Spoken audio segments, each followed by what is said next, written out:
পৰ্বতজোৰাৰ এখন গড়কাপ্তানি পথে কিন্তু আচলতে উদঙাইছে UPPL চৰকাৰৰ আচলতে ফোপোলা স্বৰূপ।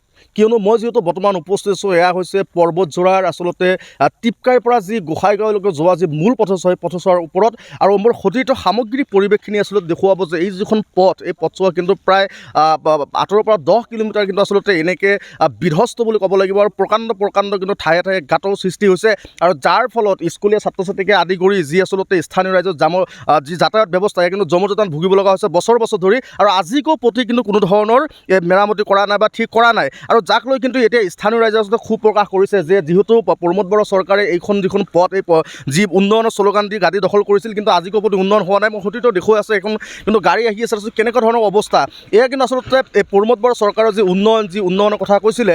আমি এটা কথা ক'বলৈ চেষ্টা কৰিছোঁ আপোনাৰ কাষত, এই যিখন পথ, এই পথৰ যি অৱস্থা কিমান বছৰৰ পৰা এনেকুৱা আপোনালোকে ভুগি আছে? বহুত বছৰৰ পৰা, মোটামুটি 20 বছৰৰ পৰা এনেকুৱা চলি আছে। ক'ৰ পৰা ক'লৈকে গৈ আছে? আমি এতিয়া গোসাইগাঁৱৰ পৰা কাজিয়া গৈ আছোঁ। এতিয়া গোসাইগাঁৱৰ পৰা যিখন আমি টিপকাইলৈ যদি ক'বলৈ যাওঁ যে মূল পথছোৱা, এইটো মূল পথছোৱা ৰাস্তা এইটো হয়। নিতো আপোনালোকে এনেকৈ যাব লাগে এনেকুৱাই সদায়, কিন্তু আজিলৈকে ভাল নহ'ল।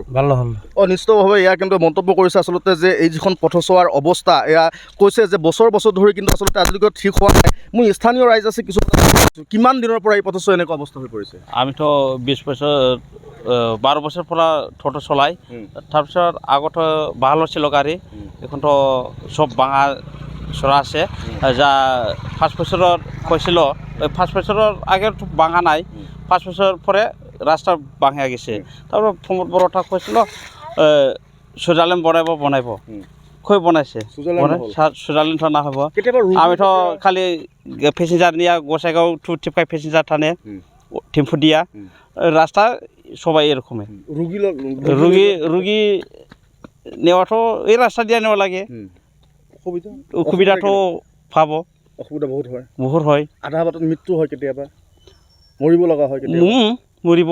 পেসেঞ্জার যি গাড়ি আহে না, কি অ্যাম্বুলেন্স ডাকলে ওই গাড়ি যাব না, রাস্তা খারাপ, কিন্তু কিরকম যাব? 10 কিলোমিটার।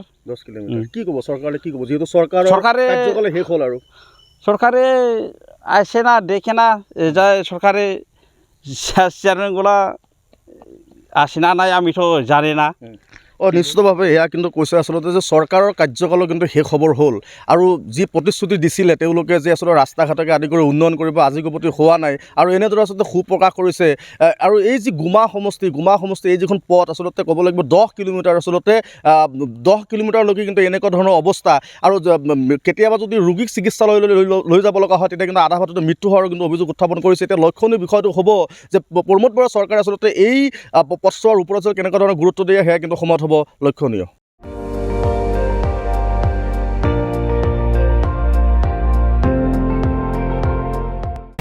আপুনি চাই আছে ND24, সৰ্বশ্ৰেষ্ঠ নহয় সৰ্বোত্তমৰ দৌৰ।